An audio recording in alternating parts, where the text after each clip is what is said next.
आपकी पेंशन के हकदार है कौन? आपके परिवार के अंदर कौन कौन से ऐसे सदस्य हैं जो आपकी पेंशन ले सकते हैं और आप ये हक उनको दिला सकते हैं। यही मैं आज आपको बताने के लिए आया हूँ। सेवाओं सैनिक चैनल में आपका हार्दिक स्वागत है। यूट्यूब पे आपका दोस्त विनोद एक नया वीडियो लेके आया कि आपकी पेंशन के असली हकदार है कौन।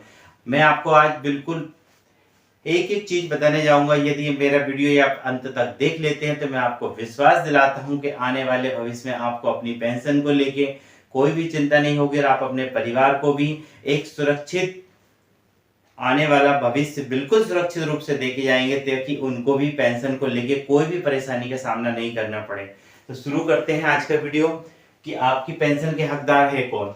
सबसे पहले आपकी पेंशन के हकदार आप स्वयं हैं, क्योंकि आप जो भी आप सेना के अंदर नौकरी करके आते हैं या सिविल में नौकरी कर लें तो उसके बाद एक पेंशन मिलती है और पेंशन के हकदार आप होते हैं, क्योंकि उसी पेंशन से आने वाला भविष्य जो भी रहता है, जो बची हुई आपकी जिंदगी है, उसी से आपका जीवन यापन होता है और उसी से आपके परिवार का पूरा गुजारा चलता है। और दूसरे नंबर पे आती है आपकी पत्नी। सेकंड नंबर पे पेंशन की असली हकदार सेकंड नंबर पे है आपकी पत्नी। पत्नी की जो आप यदि शादीशुदा हैं तो पत्नी आपकी हकदार है। थर्ड नंबर पे आती है आपके माता पिता। जो आपके माता पिता हैं वो पेंशन के हकदार हैं। चौथे नंबर पे आएगी आपकी पुत्री। यदि आपकी लड़की अविवाहित है, उसमें कई सारी कंडीशन है। आज मैं सभी चीज आपको बताऊंगा कि जो आपकी पुत्री के साथ कौन कौन सी चीजें वो बताऊंगा। और फिफ्थ पे आता है आपके पुत्र। यदि आपके पुत्र हैं और वो दिव्यांग हैं तो वो भी पेंशन के हकदार है। तो ये जो 5 सदस्य मैंने बताए हैं यही आपके पेंशन के हकदार हैं। आज मैं बताने जाऊंगा। आप स्वयं हैं, आप जब पेंशन से रिटायर होते हैं तो आपको एक पीपीओ मिलता है। जैसे ही रिटायरमेंट हुए तुरंत एक पीपीओ मिल जाता है। उसमें सारी चीज डिटेल लिखी रहती है, जिसमें आपका पत्नी का नाम भी लिखा रहता है, आपके बच्चों का नाम भी लिखा रहता है, आपके माता पिता का नाम लिखा है। ये सारी चीजें उसके अंदर डिटेल आती है। ये एक बहुत बड़ा प्रूफ आता है कि वही एक बहुत बड़ी चीज है जो हक दिलाती है कि ये मेरे डिपेंडेंट है और ये मेरी पेंशन के मेरे बाद में हकदार है। तो अभी आपको सबसे पहले बताता हूँ, आप स्वयं के लिए सबसे इंपॉर्टेंट है आपका आधार कार्ड। आपका आधार कार्ड, इसके बाद आपका पैन कार्ड और आपकी बैंक की पासबुक। जो बैंक की पासबुक है, आपके आधार कार्ड में, आपके पैन कार्ड में और आपके बैंक की पासबुक में तीनों के अंदर सेम नाम होना चाहिए। जब भी आप केवाईसी करेंगे तो केवाईसी, क्योंकि पेंशन आने के लिए पैन कार्ड का होना बहुत जरूरी है, आधार कार्ड कंपलसरी है।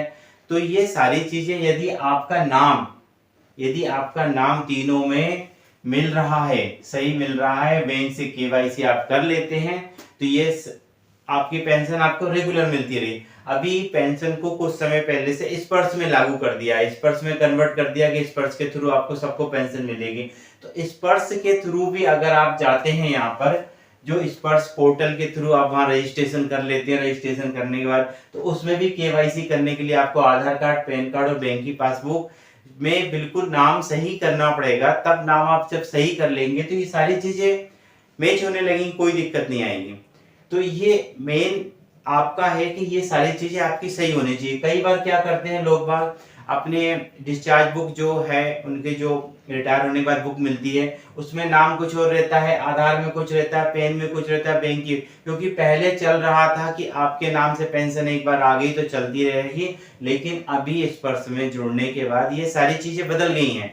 अभी आपको ये सारी चीजें अपडेट करनी भी आज ही यदि ये वीडियो आप देख लेते हैं तो देखने के बाद सबसे पहले आप अपनी डिस्चार्ज बुक को देख लें, पीपीओ को देखें, आधार कार्ड को देखें, पैन कार्ड को देखें, इन सारों में सेम टू सेम नाम रख ले। कोई भी डेट ऑफ बर्थ वगैरह ये सारी चीजें आप मैच कर ले, क्योंकि ये सब होना बहुत जरूरी है।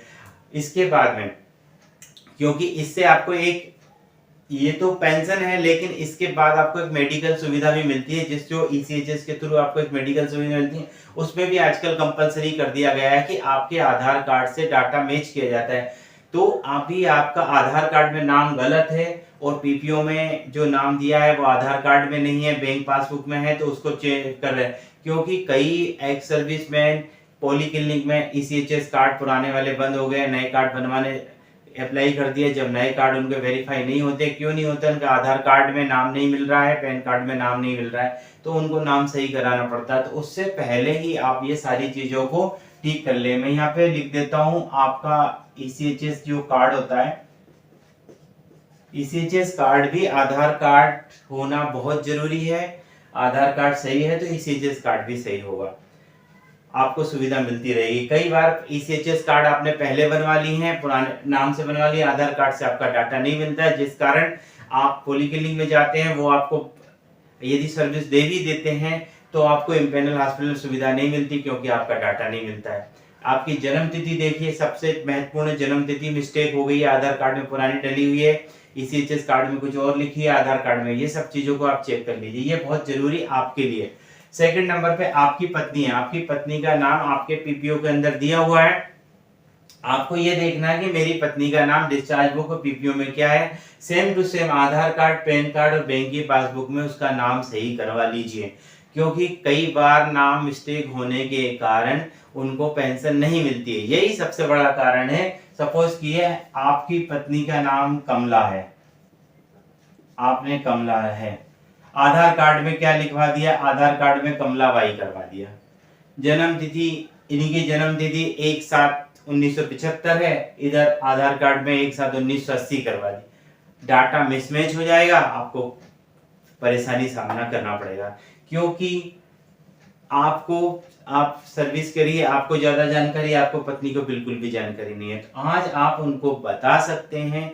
देखिए, आप अपने जो भी दस्तावेज है उनको चेक करिए कि कहाँ कहाँ आपने गलती कर रखी है। आप आज ही उसको सुधरवाइए, क्योंकि आप ईसीएचएस की सुविधा लेने जाएंगे, वहां भी पता चलेगा कि मेरा वाइफ का नाम ईसीएचएस कार्ड में कुछ और लिखा है, आधार कार्ड में कुछ लिखा है, पैन कार्ड में कुछ लिखा है, बैंक की पासबुक में वो दिक्कत हो रही है। उन सबको आप अभी से कोशिश कीजिए कि वो सारी जगह उनका नाम सही हो।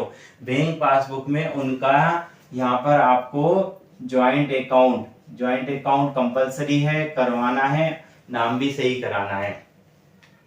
इसके बाद है आपके माता पिता का भी आपको आधार कार्ड, पैन कार्ड, यदि पैन कार्ड उपलब्ध नहीं है तो बनवाइए। आधार कार्ड बहुत कंपलसरी है, और उनके खाते भी उनके खुलवाइए, ताकि उनको भी अगर जरूरत पड़ती है तो वो भी इस चीज का हक ले सकें। क्योंकि आपको अपना सारा डाटा अपडेट करना पड़ेगा, केवाईसी होगा, और केवाईसी में अगर केवाईसी फेल हो जाता है तो पेंशन नहीं मिलेगी, उनको फिर परेशानी होगी।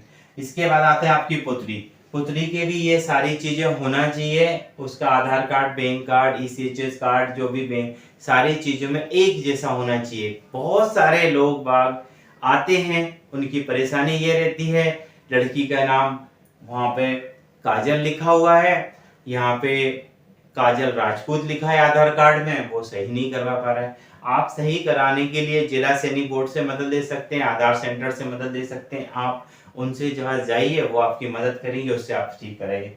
पुत्री के लिए पेंशन लेने के 3 हैं। एक तो है वो अनमैरिड होना चाहिए, अनमैरिड यानी अविवाहित।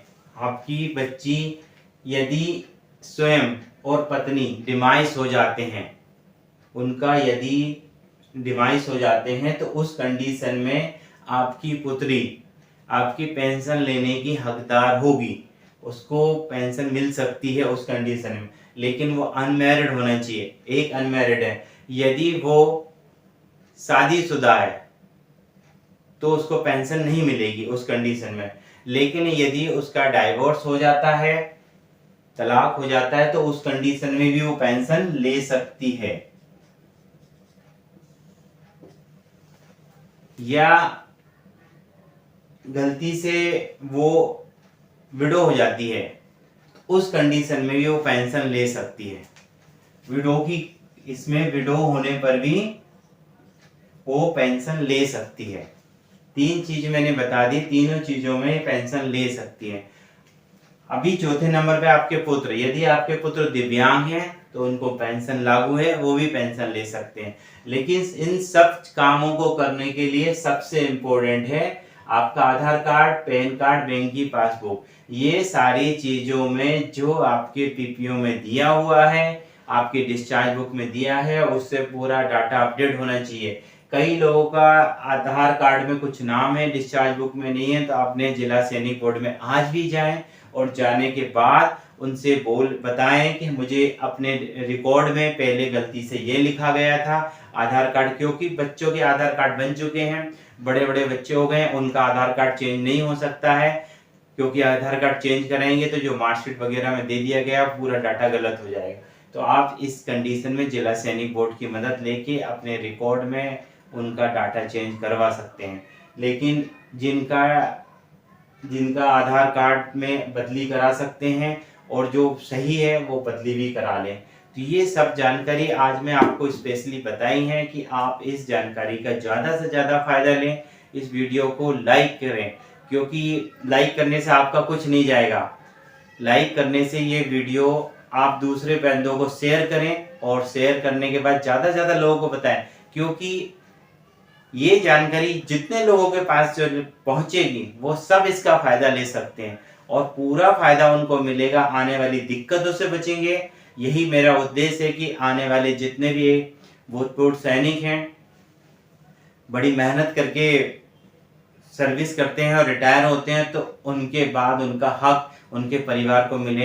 यदि ये मेरा वीडियो आपको बहुत पसंद आया है तो शेयर करना बिल्कुल ना भूलें। और मैं ऐसे कई सारे वीडियो जिससे आपका भला होता हो, जिससे आपको ज्ञान मिलता हो, जिससे आपको ऐसा रास्ता मिलता हो कि आप का फायदा हो रहा है और लोगों को बताएं, क्योंकि गांव के अंदर लोग बाग रहते हैं, उनको कुछ पता नहीं होता है, वो अचानक से किसी पॉलीक्लिनिक में चले जाते हैं, अचानक से उनको पेंशन की जरूरत पड़ जाती है और उनको इतने चक्कर काटने पड़ते हैं कि वो परेशान हो जाते हैं।